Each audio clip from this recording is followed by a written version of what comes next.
Pemirsa, bicara soal solusi apa yang kemudian masih menjaga posisi Indonesia namun menguntungkan juga bagi Palestina, nanti akan dijawab oleh semua narasumber. Namun satu pertanyaan saya untuk Mas Onim, ada tawaran dari Arab Saudi menjadikan Abu Dis sebagai ibu kota Palestina. Sejauh ini bagaimana respon dari masyarakat Palestina? Iya, sampai dengan saat ini memang ada beberapa faksi besar di Palestina, Fatah, Hamas, dan juga Jihad Islami. Itu mereka tidak menyetujui bahwa ini adalah keputusan di luar akal manusia, kata mereka. Karena Palestina adalah milik mereka. Mereka lahir di sini, mereka sudah memperjuangkan, mereka sudah mengorbankan jiwa dan raga mereka untuk mempertahankan tanah Palestina. Kok tiba-tiba ada keputusan atau saran dari Arab Saudi, ini tidak masuk akal. Jadi seperti yang disampaikan oleh Bapak tadi, bahwa Donald Trump ini kan menuhankan bisnis. Kita cut. Gitu cut, beliau akan kaget. Karena keputusan yang diambil ini, beliau tidak memikirkan bahwa yang muncul ini mudaratnya akan lebih besar. Terjadi pembunuhan, terjadi penyerangan, terjadi ini. Dan masalahnya juga karena sampai dengan saat ini Indonesia tidak ada hubungan diplomasi dengan Israel. Jadi kita harus menyalahkan Amerika. Itu yang memang sangat penting. Jadi pada kesempatan ini saya sebagai warga negara Indonesia yang berada di Palestina untuk kemanusiaan, itu mengabarkan kepada masyarakat Indonesia bahwa kita jangan pernah bosan, jangan pernah lupa untuk mendoakan saudara-saudara kita di Palestina. Karena ternyata Indonesia punya hutang budi yang sangat besar untuk masyarakat Palestina. Salah satu negara yang memberikan dukungan kemerdekaan negara Republik Indonesia adalah Palestina. Nah, sampai dengan saat ini kita jangan pernah lupa, dan saat ini kita punya kewajiban untuk memberikan dukungan kepada masyarakat Palestina. Pak Alexius, dari Anda, solusi apa yang menguntungkan Indonesia dan juga Palestina? Ya, saya lihat potensi perkembangan yang terjadi di Timur Tengah dan juga pengumuman Trump ini berpotensi nanti untuk membuat Palestina itu betul alone, ya, ditinggalkan sendirian untuk memperjuangkan kemerdekaan. Dan situasi ini membuat kita semua prihatin. Dan Indonesia harus menggunakan diplomasi yang ada kekuatan dan potensi yang ada padanya untuk mencegah supaya ini tidak terjadi. Sebab kalau saya bilang tadi, kalau betul ada triangle itu, Arab Saudi, Israel dan Amerika Serikat yang melahirkan pengumuman ini, dan itu kita lihat juga Arab Saudi berada di bawah ancaman saat ini dari Yaman, dari Libanon, dari Qatar, dari ini, dan juga di belakangnya adalah semuanya Iran. Nah, lalu nanti memanfaatkan perpecahan yang internal di Palestina, Anda bisa membayangkan betapa sulitnya untuk memperjuangkan untuk Palestina. Dan disinilah Indonesia harus tampil karena dia betul punya dukungannya genuine terhadap Palestina. Indonesia harus menggunakan segala pengaruh yang dia punya untuk mencegah ini terjadi supaya kita bisa berbuat sesuatu untuk Palestina. Oke, baik. Mas Hanafi, dari Anda? Saya kira sebuah situasi damai itu atau yang disebut dengan perdamaian itu bisa muncul kalau terjadi juga perimbangan kekuatan di Timur Tengah. Gitu. Sekarang kondisinya adalah Iran menjadi emerging power, sekutu Amerika seperti Saudi kalah di Yaman, di Syria juga Amerika mengalami banyak kekalahan, kemudian di Libanon Hizbullah punya faksi yang sangat kuat di sana, Hamas juga punya dukungan politik dari Iran. Iran sendiri juga menjadi negara yang paling stabil di antara negara-negara yang selain Irak dan juga Afghanistan.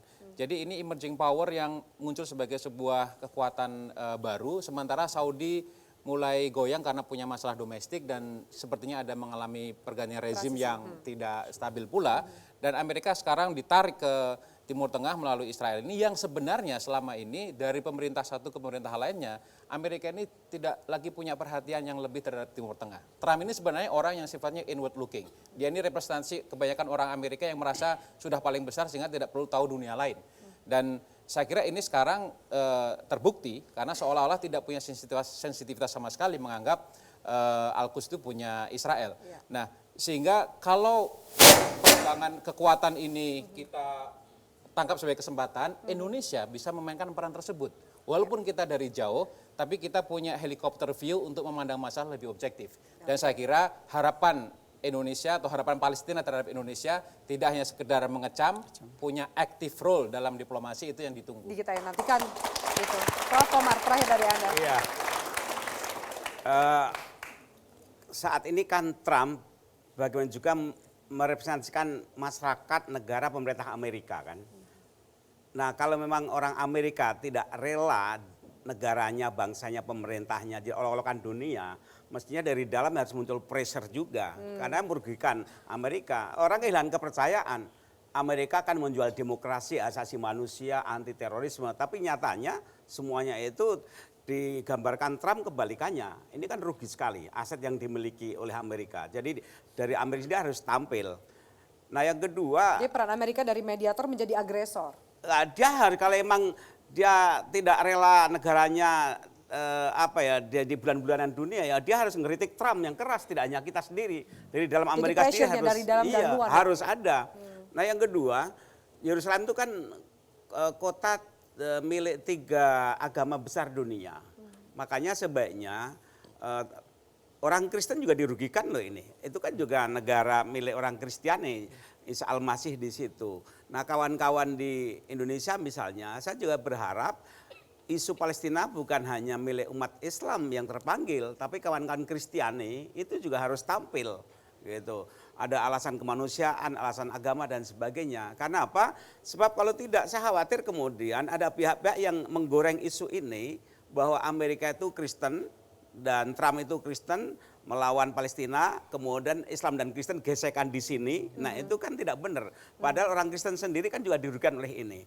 Dengan demikian ini untuk menghindari gesekan-gesekan yang mungkin terjadi di Indonesia. Ini penting bagi saya. Jadi jangan lihat ini sebagai urusan agama semata, tapi ada peristiwa, ada tujuan kemanusiaan yang juga kita Jadi harus. bisa bertemu, ada alasan agama boleh, kemanusiaan boleh, keadilan boleh, tapi jangan kemudian dampaknya itu kemudian horizontal di sini. Jadi kawan-kawan yang non Muslim juga mari sama-sama untuk ikut membantu diplomasi ini. Oke, baik. Terima kasih banyak para narasumber untuk diskusi di Opsi pada malam hari ini, luar biasa. Dan pemirsa, itulah opini dua sisi pada malam hari ini.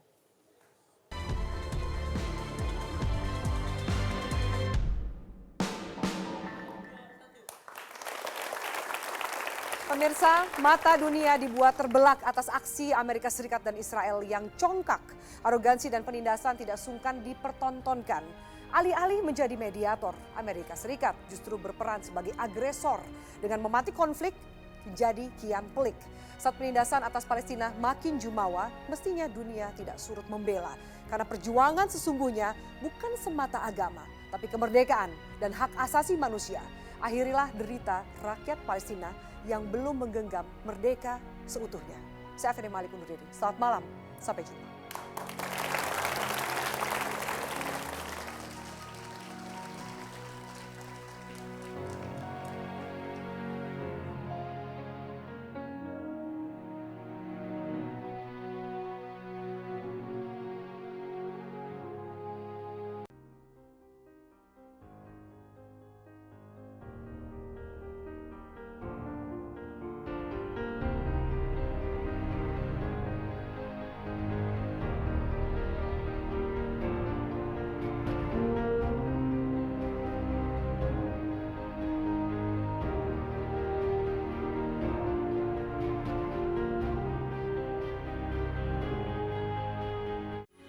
Metro TV, knowledge to elevate.